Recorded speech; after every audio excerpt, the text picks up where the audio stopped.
How's it going, guys? I'm gonna try and do a very detailed guide and my discoveries, a guide of my discoveries on how the easiest way to go about getting a MOAB is, or acquiring a 24 gun streak, because it's not 25 in this tutorial, because it's gonna completely revolve around specialists. Definitely the easiest way to get an MOAB. When you're getting one with assault or support, it's gonna require more gun skill and map knowledge. Well, I don't know. It's to an extent. So I'm probably going to talk way into the black of this video. This is an MOAB with the MP7 on Dome. Now, I wanted to first talk about, I'll move on to my perks, what I think the best perks are, the best perk combinations, the best specialist, all that stuff in a second. I wanted to just talk about the gameplay while we're actually looking at some MOAB gameplay. When you're going for the MOAB, obviously you have to get lucky. You want to use a silencer if you're rushing and not a silencer if you're camping, because you want to attract attention if you're camping. But I like to make my videos geared towards people who aren't douchebags, so I'm going to ignore you campers. I'm just kidding. But you got to just know when to play aggressive and know when to play defensive. And I know that sounds, kind of like hard to follow. Like it's like you just must know the ways of Call of Duty, the force of Call of Duty. No, it's not like that. There's no Yoda to tell you how to do it. You got to just kind of feel for it, pay attention to how the enemy team is setting up, how they're playing. You have to know where the head glitches are on the maps, know the spawns. That's why I'd say that the two easiest game types are domination and free-for-all to get it in, because, in free-for-all, if you know the spawns, are very predictable. And same with domination, especially if they only have one flag. So you got to just kind of, know where to cut people off, where the choke points are on maps. If you're getting close to your MOAB, don't turn into Rambo and try to get a 5-man spray. Let your teammate run in there as bait first and die and see where they're shooting him from. Another big thing is don't get discouraged. It's like when you're trying to pick up girls. Getting rejected by a girl is pretty common, even for the guys that are most successful with girls. And you got to learn to not let that discourage you. 20% of women aren't even looking for a date when they go out every night. So.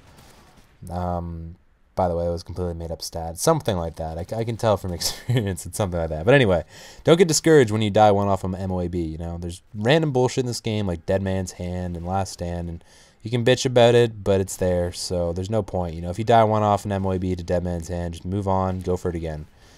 Now into the perks. Actually, hold on. Let me touch for a second further on this. Use a gun you're comfortable with. This is the gun I'm most comfortable with in the game, I think, the MP7, just because you can take up people close and far pretty easily. And the other thing is, you got to know when you're about to die, when it's a good idea to run away. Like you'll see up here, I take out a few people in this the dome area here, and then I decide to run away because, they know I'm here. There's a teammate blindly shooting at nothing behind me because he's an idiot. And it's just not a good thing. I decided to run away and flank them from a different direction, so that way I don't die. And if you're injured, you got to learn to, duck down behind that cover until you're fully healed, not half healed.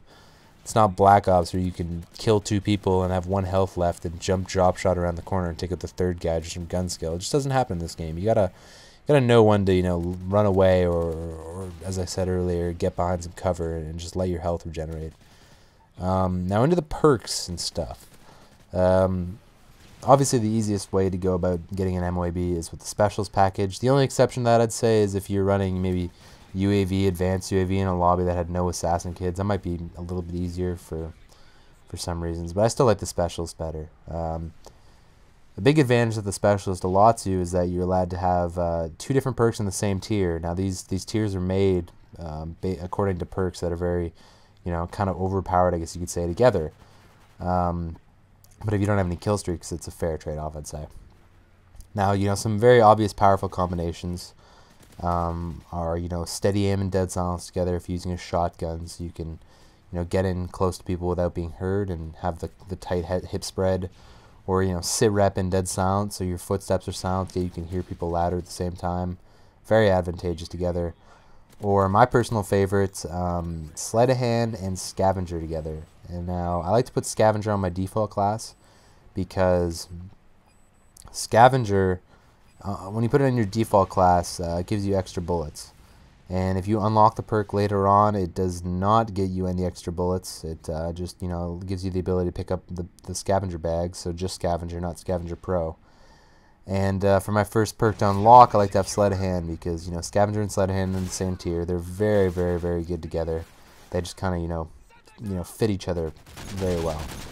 That's what I like to have on most of the submachine gun and assault rifle classes. For the shotguns, I usually like to put Dead Silence on my default class. I have my first perk unlock, Steady Aim, so I instantly, you know, get the combination I talked about earlier. And as for the third tier, it depends on the map, you know. As I said, if you're using a shotgun, you might want to have Dead Silence right off the start, or Steady Aim. You know, if you're playing Ground War, you might want to have Stalker. If you're playing Free For All, you probably want Dead Silence. You don't get Sound Horde.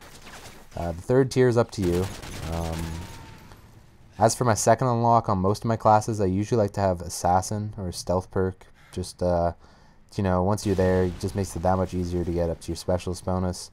And for my third unlock, I usually like to have another third tier perk, usually. So it's like, you know, Stalker and Steady Aim together is very good, or as I said, Dead Silence and Sit Rep.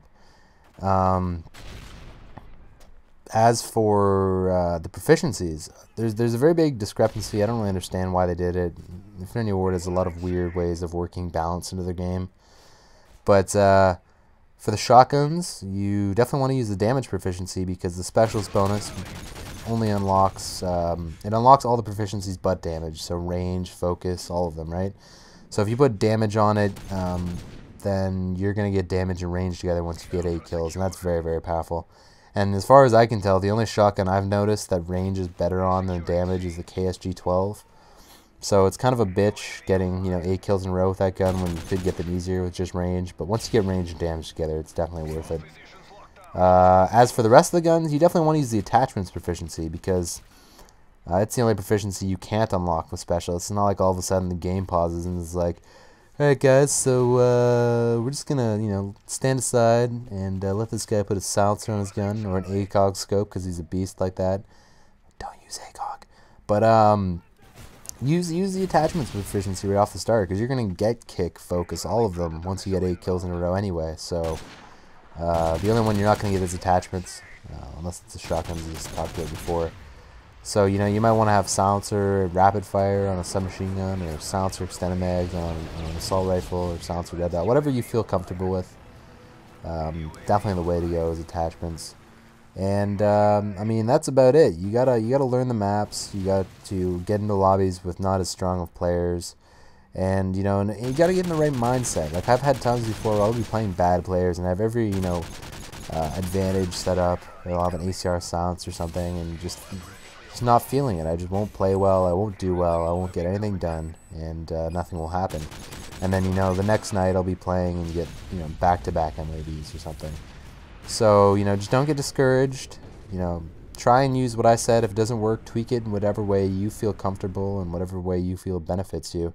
And if you guys have any more comments in the, if you guys have any more questions, put them in the comment section is what I meant to refer to comments for. And hopefully I'll be able to touch on them in a future video. Hope you guys enjoyed. Peace.